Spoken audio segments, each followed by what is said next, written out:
Acredito que devem ter feito fogueiras e coisas e jogado pedras em volta para proteger o fogo.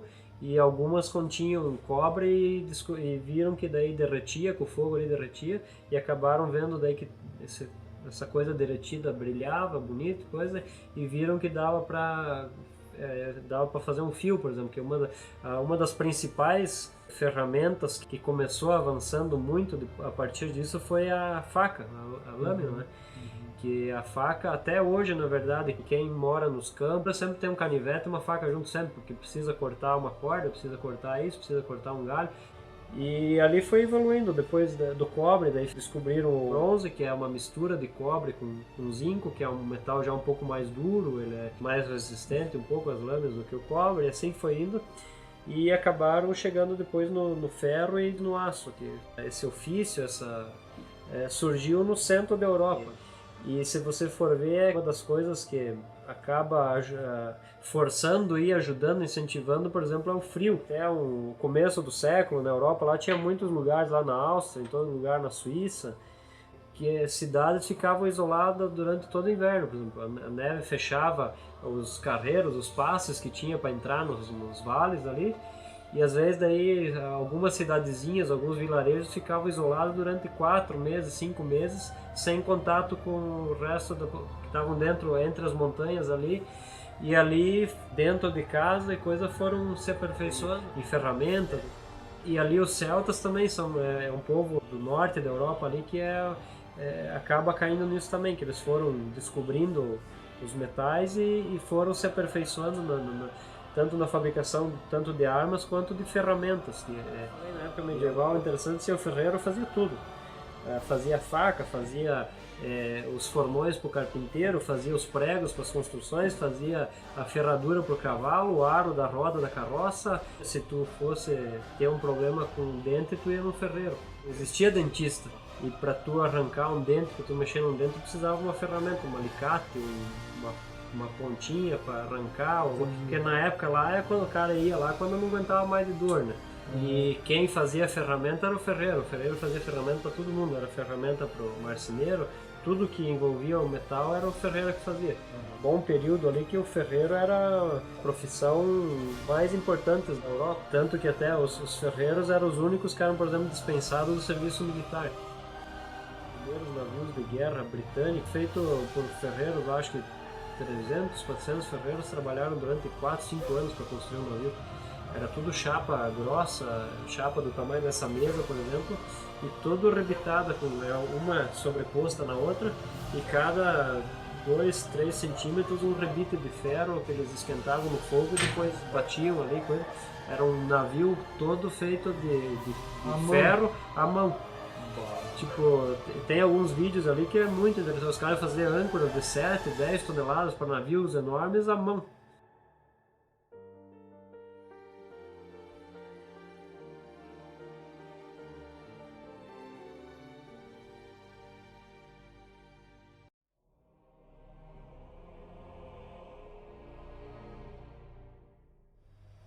Eu estudei lá, me formei na profissão seria uma mistura de serralheria com manutenção industrial, técnico em usinagem, e a gente teve na escola algumas poucas aulas de forjaria e têmpera e digamos análise de materiais e coisas. A gente pegou um pouco mais, até a parte de forja mesmo foi uma aula só assim de umas 3, 4 horas, e eu já gostei um pouco da coisa. E depois acabei aprofundando um pouco mais na coisa. Quando eu voltei depois da Áustria aqui, eu acabei começando a trabalhar mais na parte de ferraria mesmo. É uma coisa que é interessante porque você nunca domina ela, você nunca vai saber tudo, você está todo dia aprendendo, todo dia evoluindo. E eu estava até lendo esses tempos um ferreiro americano lá, que é famoso lá nos Estados Unidos. Lá uma coisa que ele disse é o que você conseguir desenhar num papel de flores e desenhos e formas e coisa, tu consegue depois passar pro ferro. Você tem que só descobrir como, né?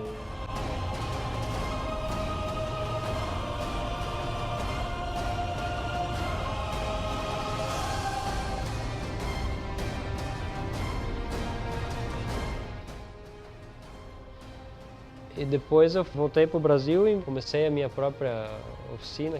Acabei entrando no rumo ali da metalurgia, que era parte de usinagem, manutenção de máquinas e solda, essas coisas.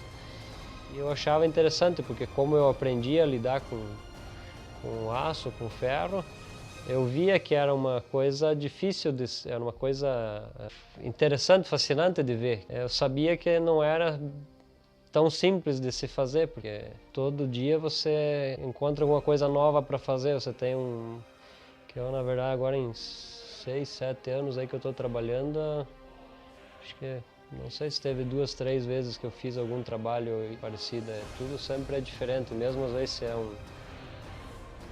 alguma grade de corrimão, alguma coisa, isso sempre muda tamanho, muda altura, muda largura. E na verdade você tem que daí fazer algum detalhe a mais, você tem que bolar alguma coisa. Às vezes você fica dias pensando como inventar alguma coisa que fique bonita, que seja harmônico, que seja...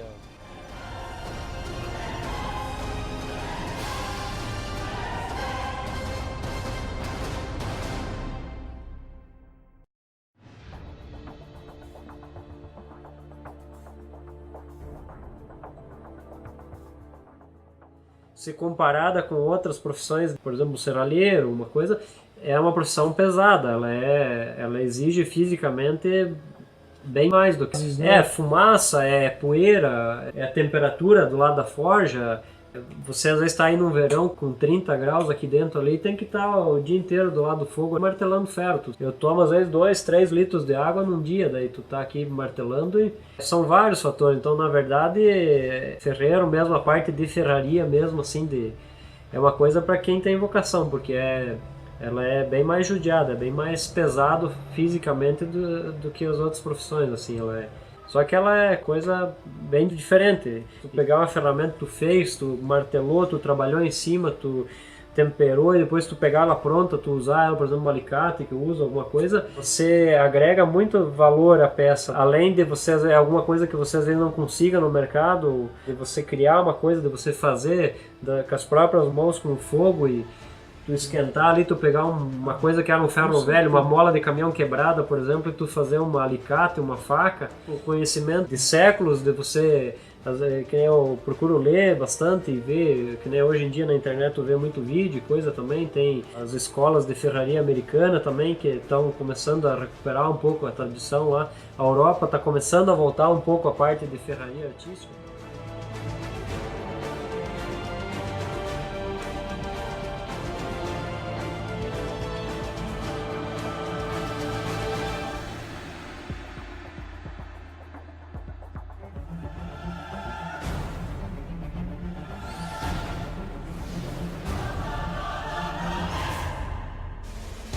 Têmpora seria um tratamento térmico que você dá no aço que ele adquire dureza, ele melhora as suas propriedades. Digamos assim, você pega uma mola de carro, uma espiral de carro, uma coisa para fazer um alicate, digamos ali, você esquenta ela no fogo.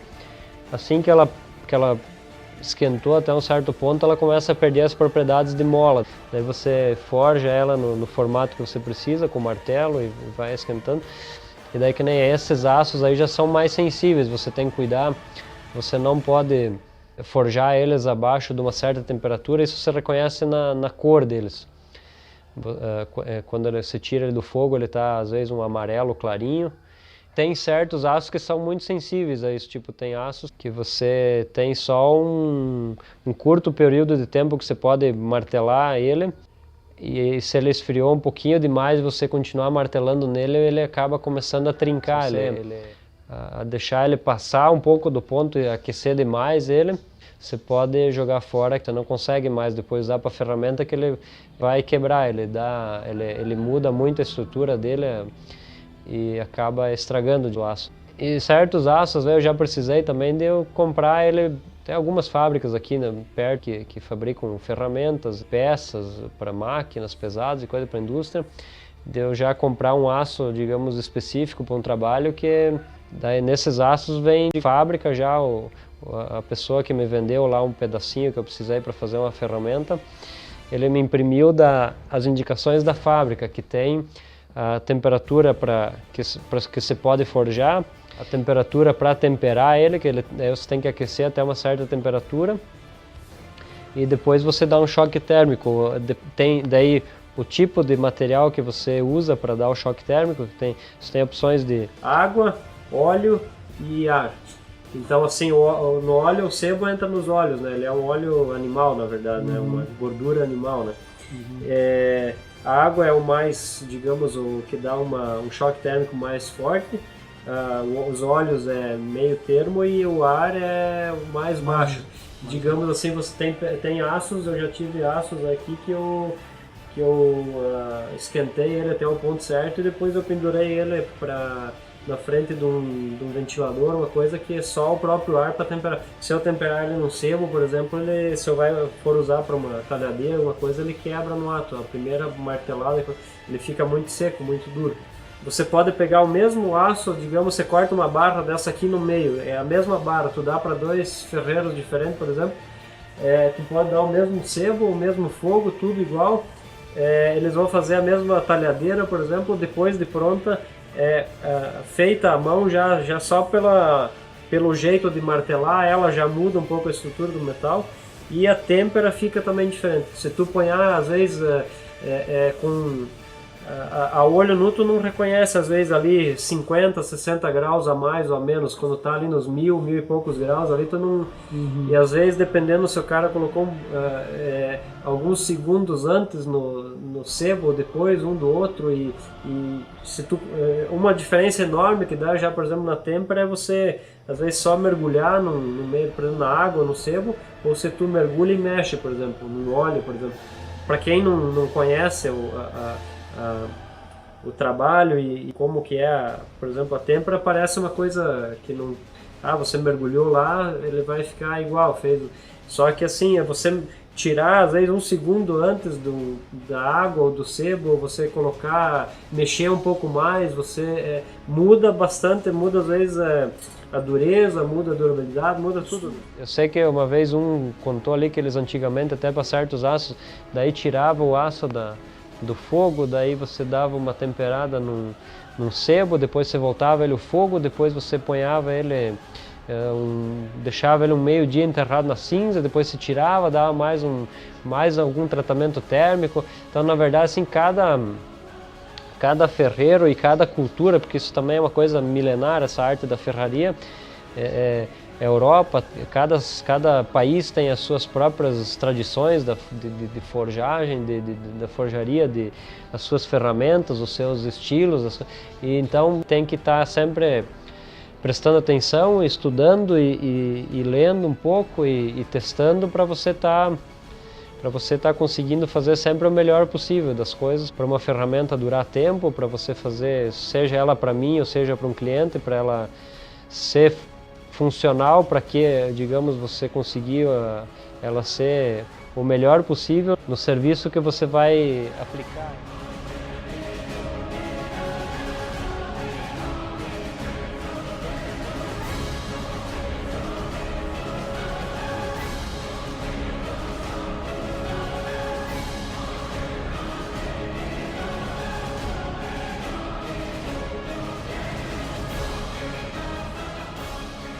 Alguns trabalhos, depois que está pronto, às vezes a pessoa olha, eu mesmo olho, agora fosse fazia com uma mão nas costas, né? Mas certos trabalhos, às vezes, como eu disse, às vezes você fica dias, tem coisas ali que eu tenho sempre bastante trabalho, digamos, já encomendado, como eu trabalho sozinho, tenho o seu certo tempo também para mim conseguir terminar as coisas, entregar e começar outro trabalho. Mas eu estou sempre já pensando nos trabalhos na frente também, porque certos trabalhos às vezes vai semanas, às vezes todo dia cada pouco você para pensar um pouco, você está trabalhando em alguma coisa e você está volta e meia pensando como é que como vou fazer aquele detalhe, ou que tipo de desenho. Certos trabalhos foi mais difícil você pôr num papel, digamos, saber como você vai fazer, que desenho, que formato que vai ter e coisa, do que depois fazer. Depois, às vezes, a execução vai, às vezes, mais fácil. E já teve também trabalhos que eu consegui, eu tive logo uma ideia boa e fui lá e desenhei, já tinha o projetinho feito lá. E na hora de executar, depois daí vinha às vezes a dificuldade em certos detalhes, como fazer, o que você desenhou, o que você pensou, como você pôr ele em prática e executar ele, fazer ele sair do papel e virar um pedaço de ferro forjado e trabalhado como você imaginou. Então, às vezes, digamos, certas inspirações, certos desenhos e coisa. Às vezes eu tenho uns livros em casa, assim, uns livrinhos, alguns catálogos e coisa de peças lá da Europa também, umas coisinhas. Mas na verdade, eu assim, não me lembro de ter copiado exatamente alguma coisa, assim, que às vezes eu pego na internet, hoje você acha bastante e você, assim, às vezes ter uma noção até.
Trabalhos manuais eu já sempre gostei. Quando era novo, eu morei com meu avô aqui enquanto meus pais estavam na Áustria, e ele sempre gostava de fazer artesanato.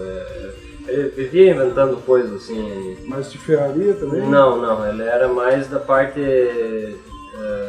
com madeira, com uma outra coisinha de metal, mas não nada, digamos, relacionado muito a... Mas ele era uma pessoa bem habilidosa, assim. bem criativa, ele inventava muita coisa, sabe? Ele era bem...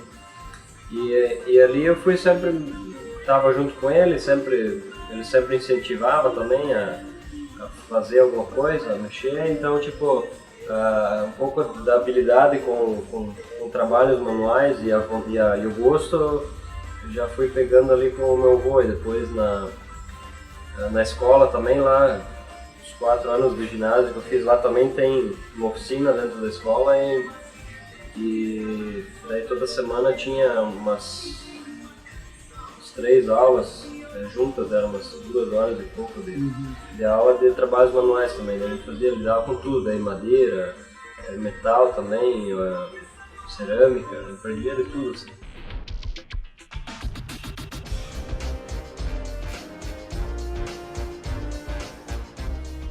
Então, e esse poema que a dona Marta te deu, então? Foi o pai dela que escreveu em 46 de setembro de 42. E ele o título dele Litros, seria, na verdade, ele escreveu, é um poema, mas seria para uma canção, a Canção dos Ferreiros, seria o nome do título dela. Nós vamos aproveitar esse texto aí no nosso trabalho também, com certeza. É bem bonita. A questão da imigração aqui dos Três Dias, sempre tem, quer dizer, tinha que ter um de cada profissão, e tinha o ferreiro. Sim, tinha o Que era ferreiro, o roller, né? que era o pai da Marta. Pai da dona Marta. O pai da Marta era o ferreiro.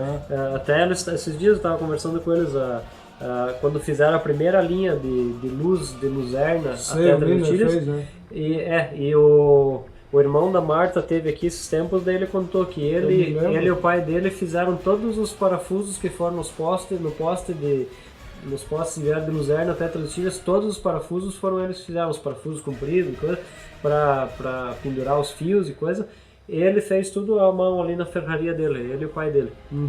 Então, tipo, aqui na época, quando vieram os imigrantes aqui, na construção, onde podiam usar tarugo de madeira, uma madeira mais dura, escolher coisa para fazer, faziam de madeira, mas quando precisava de pregos grandes ou grampos grandes para caibros, alguma coisa, recorria o ferreiro. Os caminhões da época eram os carros de boi, as carroças, né? Então, tipo, o velho Roller fabricava carroças, ele fazia os aros de ferro, fazia os eixos, que muitas partes dos carros de boi, das carroças eram de metal, e tudo o ferreiro que fazia, né? Então, na verdade, aqui tinha alguns ferreiros assim em volta, aqui também tinha Ibicaré, tinha Tangará e coisa.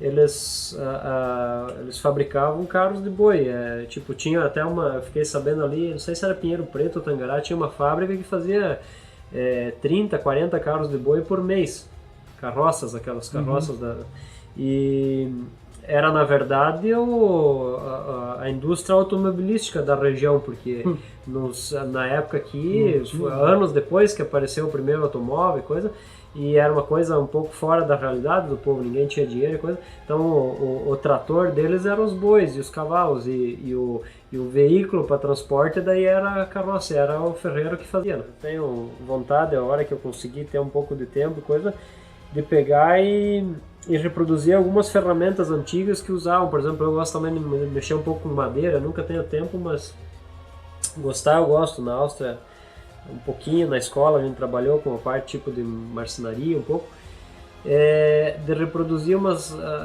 machados, tipo, tem ferramenta que, por exemplo, os imigrantes trouxeram, até mais antiga que tinha na Europa e coisa, que se tu olhar, eu que conheço um pouco de ferramenta, tem coisa que tu olha, tu não sabe para que serve, de tão cheia de coisinhas que e daí da hora que tu descobre, tu fica impressionado com a complexidade, a engenhosidade, e os caras faziam isso sem luz, às vezes. Os caras faziam no fogo, na lima, à mão, tudo. É impressionante. Às vezes relógios, esses relógios de igreja antiga e coisa, é tudo mecânico, não tem nada elétrico, é tudo mecânico, é tudo uma coisa feita à mão, então tipo, é uma coisa que fascina, uma coisa... uma coisa que me atrai bastante nisso é isso, e como eu te disse também, eu gosto da tradição e das coisas, então é uma coisa, são vários fatores que me contribuem para mim estar com essa profissão.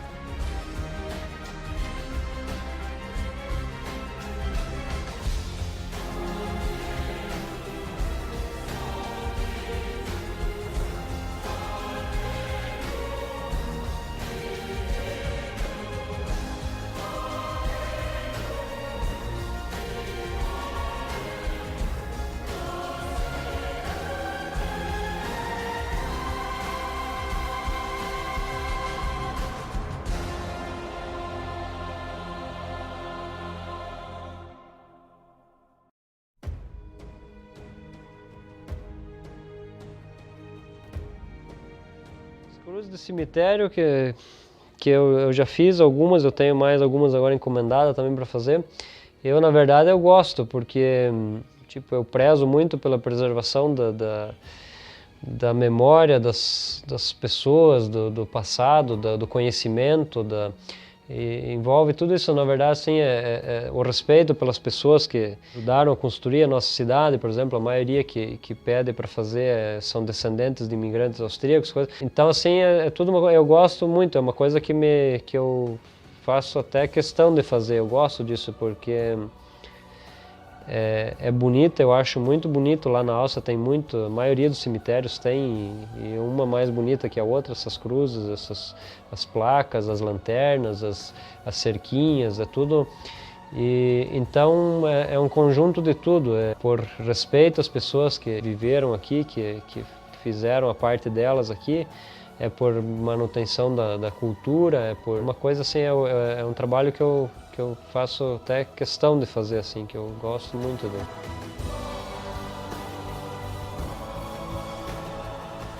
O galo do pub foi também um bom desafio aqui. Digamos, isso já dá para se dizer que é quase uma escultura, digamos assim.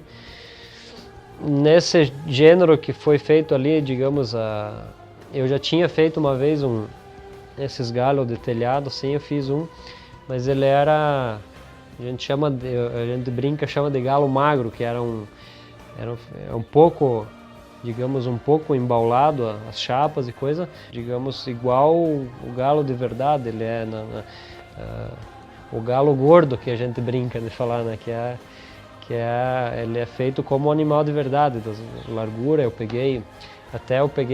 Tirei uma foto do galo do Rudy aqui embaixo, aí o Rudy tem as galinhas, um galo, eu fui lá, tirei uma foto dele e até levei a trena junto, peguei o galo e medi um pouco as asas dele, coisa para ter a noção também das proporções, aonde que a asa tem a dobra, as partes da asa e tudo, para fazer, digamos, idêntico a um animal de verdade. Então, e na verdade, assim, daí para mim fazer já o corpo dele já foi um pouco o desafio, e daí entra aquela parte que nem eu disse, você ali, digamos, você vai fazendo as penas e as partes dele, e certos pontos como é que você vai fixar lá e soldar sem que apareça a solda para ficar bonito, então ali certas coisas, daí ali começa às vezes a entrar as dificuldades, às vezes, os desafios que você tem que às vezes achar soluções, digamos, mas esse galo eu sei que ele foi um tempo pensando como ia fazer, daí depois eu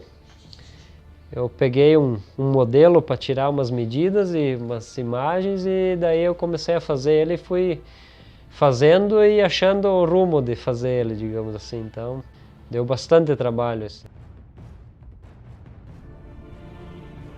Às vezes vem uma pessoa que vem com alguma coisa, eu quero alguma coisa lá em casa, eu quero alguma coisa, que nem foi o caso até daquela placa lá em Joaçaba, aquela vez da pizzaria. Eles tinham a logomarca, que era o escudo e os 2 leões e a coroa, num pedaço de papel, tinham impresso lá, e daí a partir disso eles me pediram que eles queriam fazer uma placa no restaurante deles. Então eu, a partir dali, tive que colar como eu ia fazer, e tipo, o pedestal dela tem que combinar também com o estilo que é os escudos, os leões, aquela parte toda.